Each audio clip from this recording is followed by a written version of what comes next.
Film शुरू होती है समुद्र तट के एक मनोरम दृश्य में। हम रोमन और लिसा नाम के एक जोड़े को देखते हैं जो तटरेखा के शांत वातावरण में डूबे हुए हैं। उनकी उपस्थिति के माध्यम से हम रोमन के व्यक्तिगत इतिहास में तल्लीन होकर अतीत की एक झलक तक पहुंच जाते हैं। कथा आगे बढ़ती है क्योंकि रोमन का दृष्टिकोण वर्तमान क्षण से अपने पिछले दिनों में बदल जाता है। इस दिलचस्प लौकिक यात्रा के पीछे का उद्देश्य कहानी के आगे बढ़ने के साथ रहस्य उद्घाटन का वादा करता है।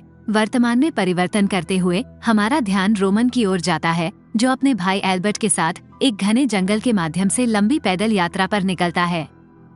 उनके साथ 3 दोस्त हैं, पीटर, विंसेंट और स्टीफन। इस वन अभियान का एक विशेष उद्देश्य है एक कुंवारे के पलायन के साथ रोमन की आस्न शादी का जश्न मनाना।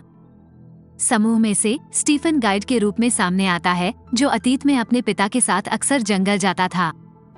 उनकी चढ़ाई में एक विराम के दौरान एक दूर की गोली हवा में प्रतिध्वनित होती है। शुरू में संभावित रूप से एक शिकारी से उत्पन्न होने के रूप में खारिज किया गया, ये ध्वनि उनके आनंद पर एक मंद छाया डालती है। उनके लिए अज्ञात एक गूढ़ पर्यवेक्षक दूर से रोमन और उसके साथियों की निगरानी करता है। इन व्यक्तियों की पहचान मायावी बनी हुई है, जो सामने आने वाली घटनाओं में रहस्य की हवा जोड़ती है।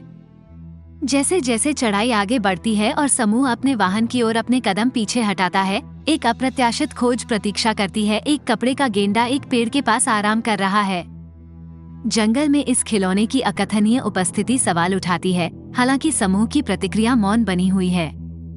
एल्बर्ट खिलौना उठाता है, एक ऐसा कार्य जो महत्व रखता है जिसका अनावरण किया जाना बाकी है। हालांकि शांति तब टूट जाती है जब एक और गोली हवा में घुस जाती है और इस बार विंसेंट घायल हो जाता है, जिससे उसके हाथ पर खून के धब्बे लग जाते हैं। विंसेंट की चोट की तेजी से देखभाल करते हुए तात्कालिकता समूह को घेर लेती है। अपनी सुरक्षा के डर से वे विंसेंट को कार में बिठाते हैं और प्राथमिक उपचार कराते हैं। कोई समय नहीं होने के कारण वे तेजी से भाग जाते हैं। हमलावर का लक्ष्य स्पष्ट रूप से विंसेंट को निशाना बनाता है, लेकिन पलायन मायावी साबित होता है क्योंकि एक टायर को एक सटीक लक्षित शॉट से पंचर कर दिया जाता है, जिससे उनकी उड़ान रुक जाती है। एक विकट स्थिति का सामना करते हुए समूह का एकमात्र विकल्प पैदल भागना है। जंगल के ऊंचे पेड़ों के बीच एक योजना आकार लेती है। एल्बर्ट अधिकारियों से संपर्क करने का प्रयास करता है, उनकी खतरनाक स्थिति से बचाव की मांग करता है। हालांकि नेटवर्क संकेत मायावी रहते हैं, जिससे उनके संचार प्रयास व्यर्थ हो जाते हैं। समूह के सामूहिक विचार मंथन करते हैं क्योंकि वे अपने विकल्पों पर विचार करते हैं। जंगल से बाहर एक वैकल्पिक मार्ग के रूप में एक अवसर प्राप्त होता है। स्टीफन के ज्ञान से निर्देशित होकर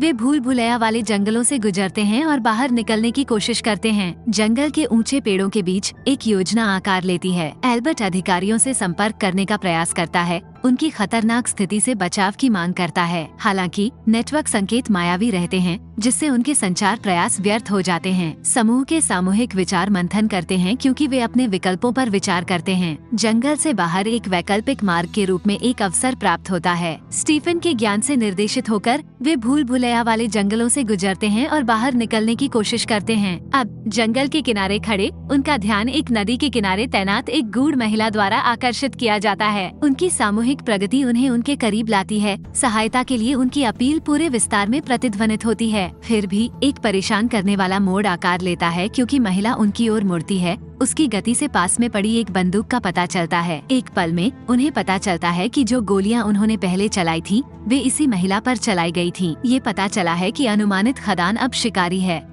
सामने आ रही उथल पुथल बढ़ जाती है क्योंकि महिला निर्दयता से स्टीफन को एक एकल घातक शॉट के साथ भेजती है। घबराहट पकड़ लेती है और आत्मसंरक्षण के लिए उनकी प्रवृत्ति उन्हें खतरनाक दृश्य से भागते हुए सभी दिशाओं में तितर बितर करने के लिए प्रेरित करती है। इस उथल पुथल भरी उड़ान में महिला गोलियों की एक नई बौछार छोड़ने से बचती है। इसके बजाय स्टीफन के निर्जीव रूप की जांच करने का विकल्प चुनती है। पहली बार उसका चेहरा ध्यान में आता है, जिससे उसकी विशेषताओं की एक अंतरंग झलक मिलती है। इस बीच रोमन और उसके साथी उसकी भेदी नजरों से खुद को छिपाते हुए शरण लेते हैं। तनावपूर्ण शांति के बीच एल्बर्ट अपने घायल पैर का निरीक्षण करता है, जो उन्मादी पलायन के दौरान बढ़ गया है, जिससे उसकी गतिशीलता से समझौता हो जाता है। जैसे ही समूह अपने अगले कदम पर विचार करता है, पीटर महिला की अथक खोज से बचने के लिए तितर बितर करने की रणनीति का सुझाव देता है। इस विचार को मुख्य रूप से एल्बर्ट से प्रतिरोध मिलता है, जो अपनी चोट से बाधित होकर गति बनाए रखने के लिए संघर्ष करता है। असहमति से विचलित हुए बिना समूह एक साथ आगे बढ़ता है, जो जीवित रहने की साझा तात्कालिकता से प्रेरित होता है। उनकी उथल पुथल भरी उड़ान उन्हें जंगल के आलिंगन के भीतर स्थित एक साधारण झोपड़ी की ओर ले जाती है। भीतर प्रतिष्ठान की एक महिला कुछ राहत प्रदान करती है। पुलिस सहायता के लिए एक अनुरोध हवा में प्रतिध्वनित होता है, एक निराशाजनक रहस्य उद्घाटन के साथ मिला कि इस जंगली एन्क्लेव में सेलुलर कनेक्टिविटी अनुपस्थित है। मोबाइल संचार के बदले में एक लैंडलाइन कॉल का सुझाव सामने आता है, जिससे एल्बर्ट को अधिकारियों के साथ संपर्क शुरू करने के लिए प्रेरित किया जाता है। विंसेंट अपनी भूख को तृप्त करने के लिए उस पल का उपयोग करता है, भोजन में भाग लेता है, जबकि एल्बर्ट पुलिस के साथ जुड़ जाता है, उनकी विकट परिस्थितियों को याद करता है। अचानक एक गोली बेचैनी की खामोशी को तोड़ देती है। महिला रिसेप्शनिस्ट को इसके जागने का एहसास होता है। स्तब्ध गवाह उसकी अचानक मृत्यु का अवलोकन करते हैं। रोमन एल्बर्ट और पीटर को आसन खतरे से अवगत होकर नए सिरे से शरण लेने के लिए प्रेरित करते हैं। एक बार फिर पीछा करने और बचने का चक्र सामने आता है, क्योंकि वे महिला के अथक हमले से बच जाते हैं। विकट स्थिति तब बढ़ जाती है जब विंसेंट गिर जाता है। एक गोली उसकी गर्दन को चराई जाती है, जिससे वो जमीन पर दब जाता है। समूह का भाग्य एक धागे से लटकता है, क्योंकि वे जोखिम भरे परिदृश्य, खतरे और अनिश्चितता से भरी उनकी उड़ान को नेविगेट करते हैं। घटनाओं की श्रृंखला ने एक महत्वपूर्ण क्षण का नेतृत्व किया, जहां उन्होंने खुद को जमीन पर पड़ा पाया। इस घटना के बाद एल्बर्ट और पीटर ने रोमन को विंसेंट को पीछे छोड़ने और पीछे से बाहर निकलने के रास्ते से भागने का निर्देश देने के लिए मजबूर महसूस किया। हालांकि रोमन अपने दोस्त को छोड़ने के लिए अनिच्छुक था।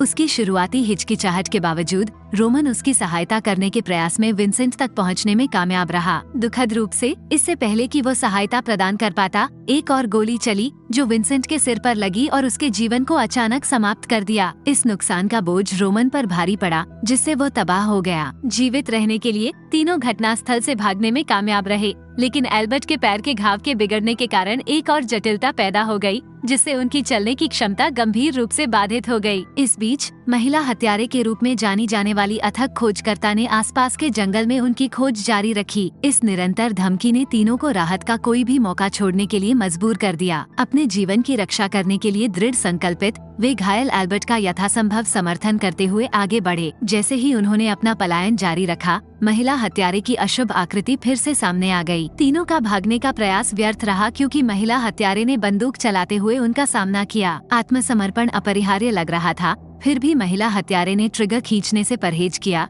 जो तत्काल मृत्यु से परे एक इरादे का संकेत देता है। इस क्षणिक राहत ने तीनों को एक साहसी पलायन करने के लिए प्रेरित किया, जिसमें महिला हत्यारे का अथक पीछा किया गया। रोमन की त्वरित सोच ने उनके पीछा करने वाले का ध्यान भटकाया, जिससे समूह को एक क्षणिक लाभ मिला। पीछा करने के तनाव ने उन्हें परित्यक्त घरों और बच्चों के खिलौनों से सजी एक अजीब जगह पर पहुंचा दिया, एक छोटा सा पार्क जो उस समय भूल गया था। यहाँ एल्बर्ट के घायल पैर ने उन्हें रुकने और आराम करने के लिए मजबूर किया। उनकी हालत बिगड़ गई। अराजकता के बीच स्टीफन की हताशा कम हो गई, जिसके परिणामस्वरूप एल्बर्ट के साथ गर्मागर्म बहस हुई। रोमन ने हस्तक्षेप किया और उनकी विकट परिस्थितियों में एकता की आवश्यकता पर जोर दिया। स्टीफन का गुस्सा बरकरार रहा और रोमन ने अपने कार्यों के पीछे की वास्तविक प्रेरणाओं का खुलासा किया। अपनी प्रेमिका लिसा का बदला लेना, जिसे एल्बर्ट के भाई के हाथों नुकसान उठाना पड़ा था। इस रहस्य उद्घाटन ने रोमन को हिलाकर रख दिया और एल्बर्ट से जवाब की तलाश की। हालांकि एल्बर्ट ने इस विषय से बचने का प्रयास किया, यह मानते हुए कि उनकी वर्तमान दुर्दशा को प्राथमिकता दी गई है। इस टालमटोल ने केवल रोमन की हताशा को बढ़ावा दिया,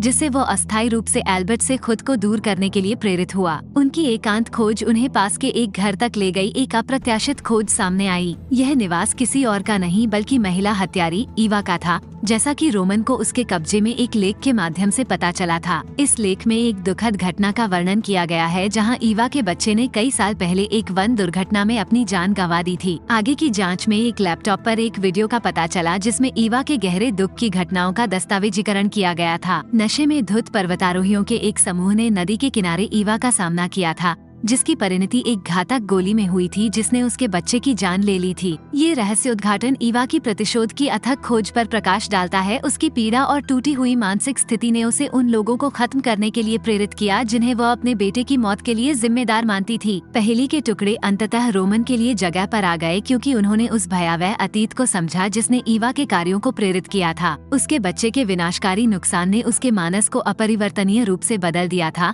जिससे वो उन लोगों के खिलाफ हिंसा और प्रतिशोध के रास्ते पर चली गई जिन्हें वह अपने बच्चे के हत्यारों के रूप में मानती थी। प्रतिशोध की खोज में ईवा का एकमात्र उद्देश्य रोमन और उसके साथियों को खत्म करना है। उसका इरादा उनकी मृत्यु होना है। इस तनावपूर्ण संघर्ष के बीच एक महत्वपूर्ण क्षण सामने आता है जब रोमन को ईवा के बच्चे से संबंधित एक छोटे से कक्ष का पता चलता है। इसकी सीमा के भीतर खिलौनों की एक श्रृंखला है जो ईवा की संतानों के थे।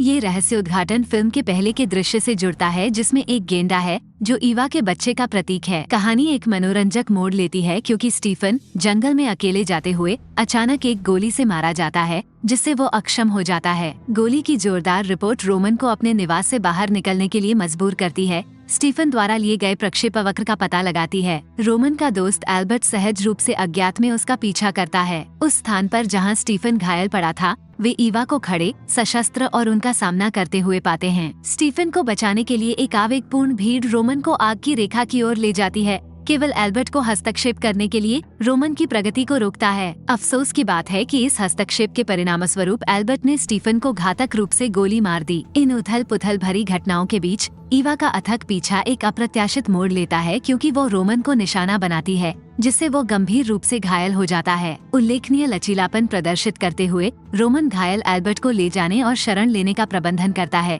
जिससे अंततः एल्बर्ट की चेतना चली जाती है। जैसे ही रोमन स्थिति का आकलन करता है वो यह निर्धारित करने का प्रयास करता है कि क्या संचार के लिए कोई सेलुलर नेटवर्क उपलब्ध है जिससे वह एल्बर्ट के फोन का पता लगाने के लिए प्रेरित होता है। उसे निराशा होती है कि रोमन को एक कार्यात्मक नेटवर्क नहीं मिलता है बल्कि रोमन की प्रेमिका लिसा से जुड़ी स्पष्ट छवियों और संदेशों का पता चलता है। ये रहस्य उद्घाटन एक फ्लैशबैक को ट्रिगर करता है जिससे पता चलता है कि एल्बर्ट ने रोमन की अनुपस्थिति में लिसा के साथ घनिष्ठ रूप से जुड़कर रोमन के विश्वास को धोखा दिया था। रोमन अनुमान लगाता है कि यह कार्य अपनी उद्यमशीलता की आकांक्षाओं के लिए लाभ प्राप्त करने के एल्बर्ट के गुप्त उद्देश्यों से प्रेरित एक परिकलित योजना थी। इस विश्वासघात का सामना करते हुए रोमन एल्बर्ट का सामना करता है जिसके परिणामस्वरूप एक शारीरिक विवाद होता है जहां एल्बर्ट बेहोश हो जाता है। उनके तनावपूर्ण संबंधों के बावजूद रोमन अपने भाई को जंगल में छोड़ने के लिए तैयार नहीं है। ये पारिवारिक बंधन उन्हें प्रतिकूलताओं का सामना करते हुए एल्बर्ट को आगे ले जाने के लिए मजबूर करता है। हालांकि उनकी यात्रा ईवा की आसन्न उपस्थिति से बाधित होती है क्योंकि वो एक अंतिम टकराव के लिए खुद को तैयार करती है। पीछे से ईवा के पास जाने की रणनीति बनाते हुए रोमन एक चाकू पकड़ लेता है और चुपके से एक पर्वत की चोटी पर उसके स्थान की ओर बढ़ता है। ईवा की सतर्कता रोमन की योजना को विफल कर देती है और वो उसके पैर में गोली मार देती है। टकराव एक मार्मिक आदान प्रदान में बदल जाता है क्योंकि रोमन ईवा के बच्चे के साथ हुई त्रासदी के बारे में अपनी समझ का खुलासा करता है। अपने बच्चे के खिलौने को देखते हुए ईवा भावनाओं की एक लहर का अनुभव करती है और रोमन उसे निरस्त करने के लिए इस क्षण को पकड़ लेता है। रोमन की बंदूक छोड़ने की अप्रत्याशित कार्रवाई ईवा को अपने कार्यों के बोझ का सामना करने के लिए प्रेरित करती है जिससे वो एक दुर्भाग्यपूर्ण निर्णय लेती है। निर्दोष जीवन के लिए पश्चाताप से भरी ईवा एक कठोर कदम उठाती है, पर्वत की चोटी से कूदकर अपना जीवन समाप्त करती है। फिल्म का निष्कर्ष रोमन पर केंद्रित है जो अब पहाड़ के ऊपर बैठा हुआ है जिसे सांत्वना और शांति मिलती है। ये शांत दृश्य उनकी आंतरिक यात्रा और संकल्प का प्रतीक है। जैसे जैसे पर्दा काला होता जाता है दर्शकों के पास इस शक्तिशाली छवि के साथ छोड़ दिया जाता है जो एक उथल पुथल और भावनात्मक रूप से आवेशित कथा की पराकाष्ठा को चिन्हित करता है।